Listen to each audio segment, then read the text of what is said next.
Hello everyone, today I will discuss the cause of tides on Earth. Although theories like a gravitational pull and tidal forces are widely accepted, my father, Ye Sen, offers a unique perspective on this phenomenon. He suggests that the Earth's eccentric revolution around the Earth and Moon barycenter causes variations in the tangential velocity at the Earth's surface. Consequently, ocean water, influenced by inertia, lags when the seafloor accelerates and surges forward when the seafloor decelerates, resulting in tides.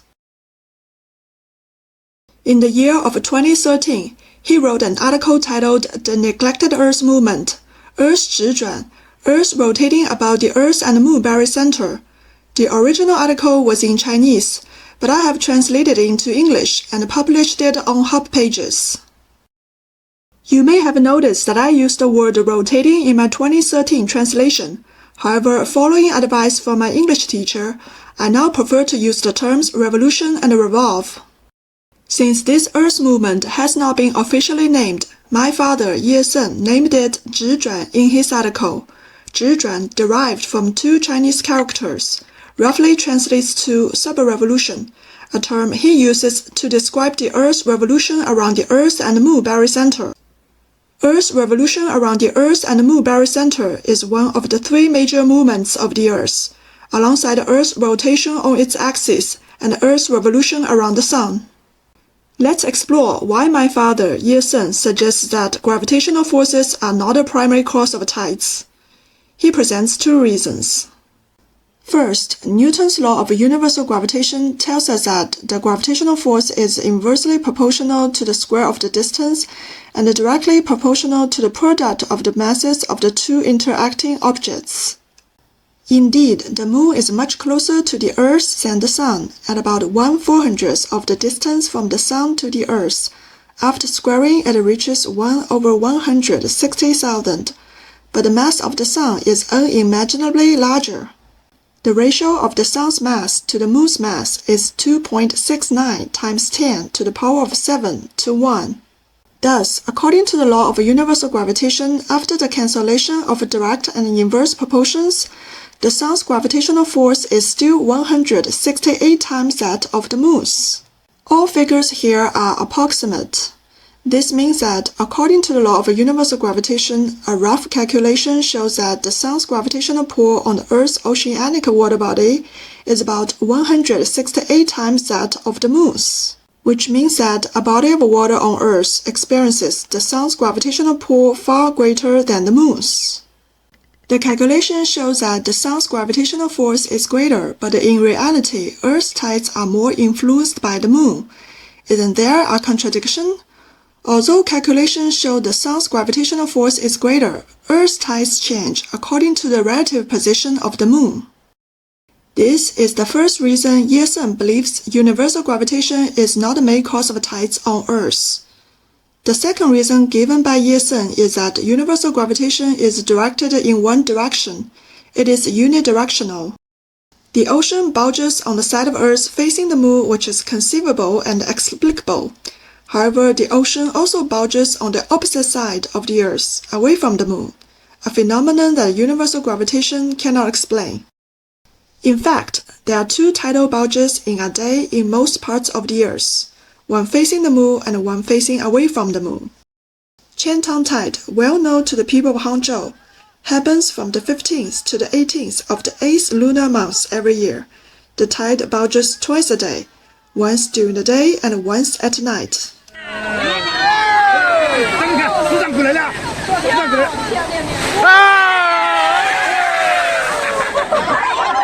Just take a look at this two-character Chinese word for tide, 潮汐. 潮 means day's tide, 汐 means night's tide, encapsulating both days and night's tides in one word. Ancient Chinese discovered this phenomenon a long time ago. Every year from the 15th to the 18th of the 8th lunar month, people in Hangzhou go to watch the tidal ball on the Qiantang River, a major tourist attraction that often occurs around noon. At this time, the tide bulges out on the side of Earth facing away from the Moon. This side is the side farthest from the Moon. Tidal bulges on the side of Earth facing away from the Moon cannot be explained by universal gravitation. This is the second reason given by Ye Sen that universal gravitation is not the main cause. Scientists are aware of this as well, so the concept of tidal force was introduced. Tidal force can explain the tidal bulges on the side of Earth away from the Moon, and the occurrence of 2 tidal bulges in one day. However, Ye Sen believes that tidal force is also not the main cause. Here is his explanation, with 3 reasons provided. The first reason, due to the Earth's rotation on its axis, standing at a fixed position on Earth, we perceive the Moon to orbit the Earth about every 24 hours and 50 minutes. This means that the Moon's gravitational force line moves at a supersonic speed along its path. Can the tides on Earth keep up with such a speed? First, where did these 24 hours and 50 minutes come from? The Earth's ZiZhuan, the Earth's revolution around the Earth and Moon barycenter, has a period of 27.32 days.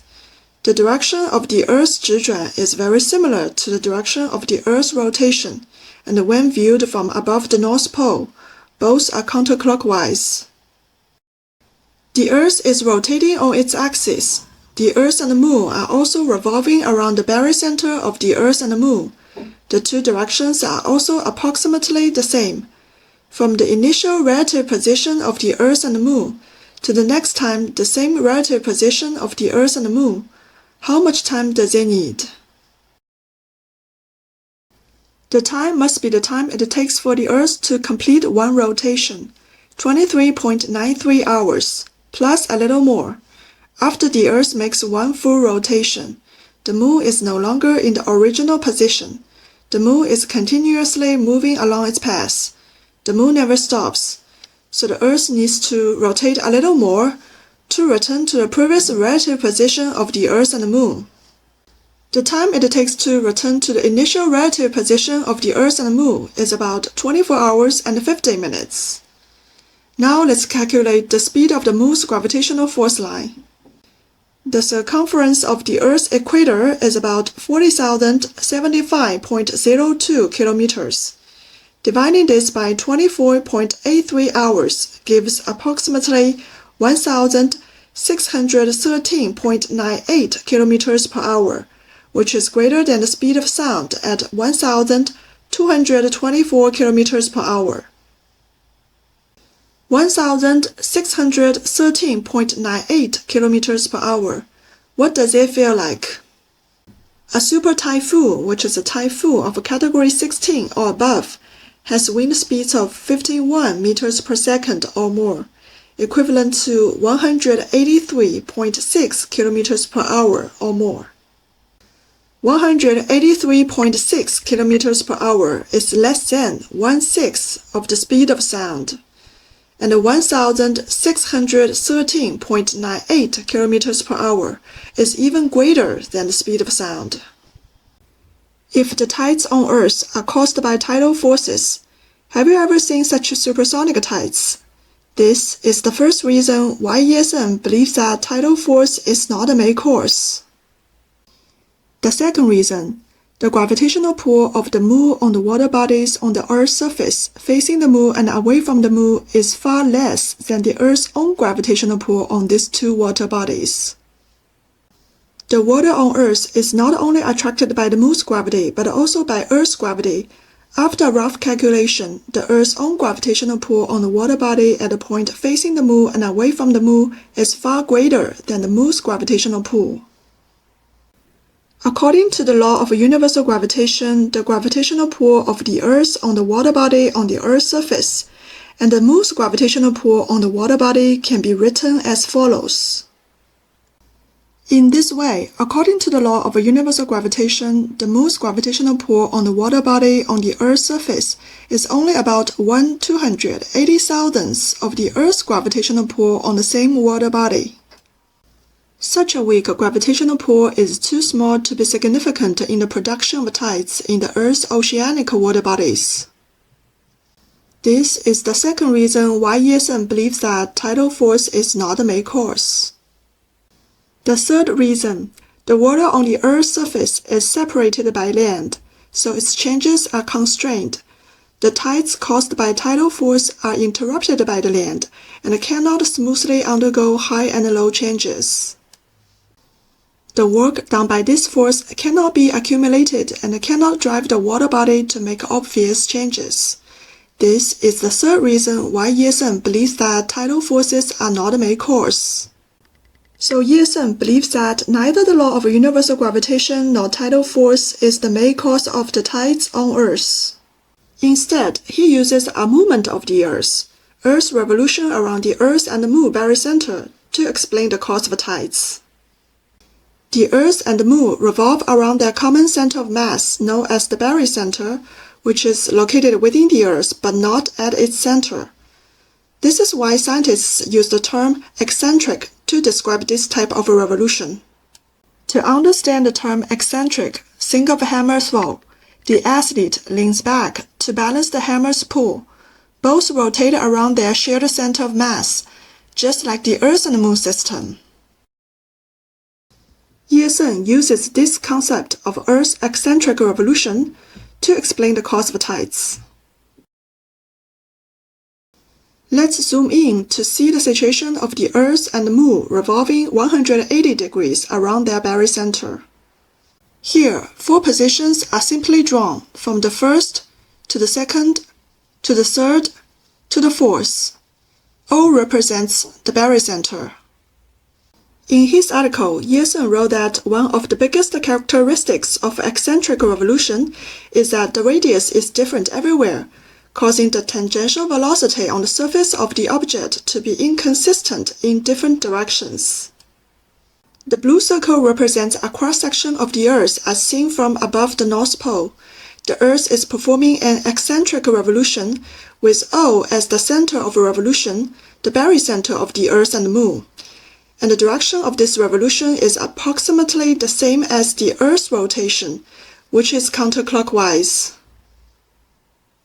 At 12 positions on the cross-section of the Earth, Ye Sen calculated the tangential velocity of the Earth and found that the change in tangential velocity is a sine wave.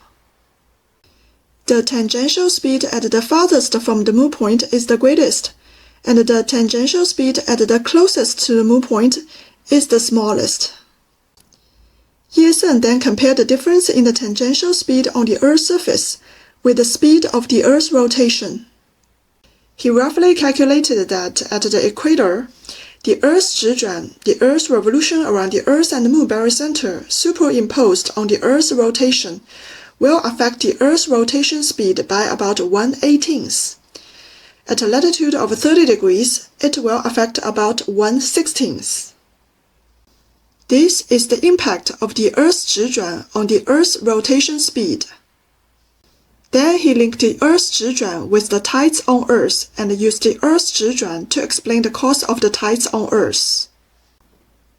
The Earth's ZiZhuan, the revolution of the Earth around the Earth and Moon barycenter, is an eccentric revolution. One of the biggest characteristics of eccentric revolution is that the radius is different everywhere, causing the tangential velocity on the surface of the object to be inconsistent in different directions. The arrows on each arrow line indicate the tangential direction of each position point, and the length of the arrow line indicates the magnitude of the tangential velocity. D is the farthest from the Moon point. J is the closest to the Moon point. The magnitude of tangential velocity at position D is the greatest. The magnitude of tangential velocity at position J is the smallest. The differences in the tangential velocity on the Earth's surface are superimposed on the Earth's rotation. Assuming the Pacific Ocean is at position A, at this time, the Earth's ZiZhuan tangential velocity just reaches a median speed. According to the direction of a revolution, the Pacific Ocean will sequentially reach positions B, C, D, etc. In this process, the Earth's ZiZhuan tangential velocity is continuously accelerating. The water body of the Pacific Ocean, because of its fluidity, is less affected by friction and under the action of inertia, will naturally lag behind the speed of the Pacific seabed, moving westward, thus causing the Pacific water body to rise on the west coast and recede on the east coast. Next, the Pacific Ocean continues to turn to positions E, F, G, etc. In this process, the ZiZhuan tangential velocity is continuously decelerating. The water body that just caught up with the Earth's ZiZhuan tangential velocity, coupled with the reaction force of the Pacific west coast, then began to move eastward, achieving a rise on the east coast and a recession on the west coast. This is the ebb and flow achieved at the farthest from the moon point. The Earth's ZiZhuan continues, and the Pacific Ocean goes from G through HI to J, which is the closest to the moon point, where the Earth's ZiZhuan tangential velocity is the lowest, and then through KL back to position A, the speed is raised to median again. In this process, there is also a transition from fast to slow and from slow to fast, which easily initiates a new cycle of ebb and flow. Most areas on Earth experience two tidal bulges every day, one facing the moon and one facing away from the moon. However, due to various factors, the timing and height of tidal bulges can vary from day to day and place to place. Ye Sen believes that the main cause of tides on Earth is the Earth's eccentric revolution around the Earth and Moon barycenter, which causes changes in the tangential velocity on the Earth's surface, influencing the ocean water to flow in opposition to the seabed's acceleration or deceleration. Without such eccentric revolution and changes in tangential velocity, tides would not form. To grasp this concept more intuitively, consider the experience of carrying soup, whether at home, in a cafeteria, or a restaurant. Working with a bowl of soup is a delicate task, as you try to avoid spilling it. This is akin to variable speed motion, especially noticeable when you start or stop working, which can cause the soup to slosh around. Imagine the ocean floor as a huge container, and the sea water as the soup inside. The Earth's ZiZhuan, its revolution around the Earth and Moon barycenter, causes the ocean floor to move at varying speeds. The result of this movement makes the sea water sway back and forth, forming tides. Ye Sen also calculated and discussed how much tidal effect can be generated by the variation in the Earth's surface tangential velocity, using approximate values from various sources. In his writing, he explains that during Earth's ZiZhuan, there's a 90 km/h difference in surface speed between the point farthest from the moon and the point closest to the moon. This speed difference is added to the Earth's own rotation. You might wonder, how significant is this speed difference for a massive planet like Earth? It's actually more concerning than it sounds, because this speed difference happens over 12 hours. For semi-diurnal tides, which rise over 6 hours, the speed difference is halved. If we are looking for the average rate of increase during that time, it's halved again, using the arithmetic mean. After these reductions, the average speed increase over 6 hours is just 22.5 km/h, but that's still more than enough to generate tides. Take the Pacific Ocean, for example, with an average depth of 4 kilometers. Even if 95% of this depth of water is lost due to inertia, there will still be a 20-meter thick layer of water surging towards the coast for 6 hours, creating a truly spectacular sight. These are Ye Sen's estimates, and remember, all the numbers are approximate. Studying the Earth's ZiZhuan, the Earth's eccentric revolution around the barycenter with the moon, has many implications. In his article, Ye Sen suggests that the most promising aspect of ZiZhuan is its potential relationship with earthquakes.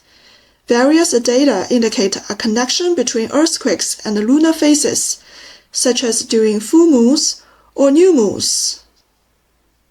When we've already established that the gravitational pull of the Moon has very limited effect on Earth, we should shift our focus more towards the Earth's ZiZhuan.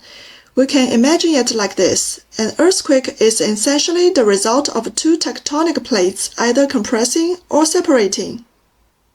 When the junction between two plates happens to be at a turning point in the Earth's ZiZhuan speed change, meaning one plate is experiencing a decrease in tangential speed while the other is increasing, two plates will accelerate their compression against each other.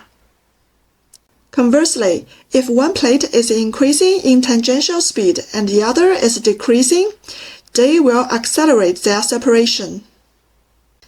At those moments, the two plates are precisely subjected to forces pushing them in different directions or pulling them apart.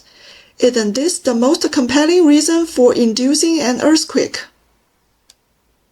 Moreover, the variable speeds caused by ZiZhuan can also lead to variable flow rates of magma within the Earth, thereby exerting an immeasurable impact force on the plates. If we look at the distribution map of earthquakes, these events are concentrated in mid to low latitude areas and are absent at the poles, which at least corresponds to the state of ZiZhuan. The amplitude of ZiZhuan speed changes is minimal at the poles. Predicting earthquakes is difficult, but if we can identify the main causes, we might be able to start from there. Regarding the broader implications of Earth's ZiZhuan, it's a well-known fact that the Earth's rotation doesn't always maintain a constant speed, and the reasons behind these fluctuations have remained somewhat a mystery. Could this mysterious variation be influenced by Earth's ZiZhuan itself? Ye Sen posits that it's plausible that this could be one of the contributing factors. Let me leave you with a question. Some might wonder, since this Earth is rotating, wouldn't the ocean water, due to inertia, move backward when the seafloor accelerates and move forward when the seafloor decelerates? Here's the thing. If it were just the Earth's rotation, there would be no acceleration or deceleration of the seafloor. Both the seafloor and the ocean's water would be in uniform motion. It's precisely because of the eccentric revolution of the Earth, which orbits around the barycenter with the Moon, causing changes in the tangential velocity at the Earth's surface. Consequently, due to inertia, ocean water lags behind when the seafloor speeds up, and rushes forward when the seafloor slows down. These insights come from my father, Ye Sen. They are based on his articles from 2013 titled The Neglected Earth Movement, Earth's ZiZhuan, and from 2014 titled Several Mistakes in the Understanding of Tides. In these articles, he shared his personal views on the causes of tides on Earth. I hope this presentation has made his points clear and that you've understood them. I apologize for the quality of my English in the 2013 translation. It wasn't very good. That's why I've created this video now. If you want to know more about his perspective, please refer to the original articles written by him. Thank you for watching.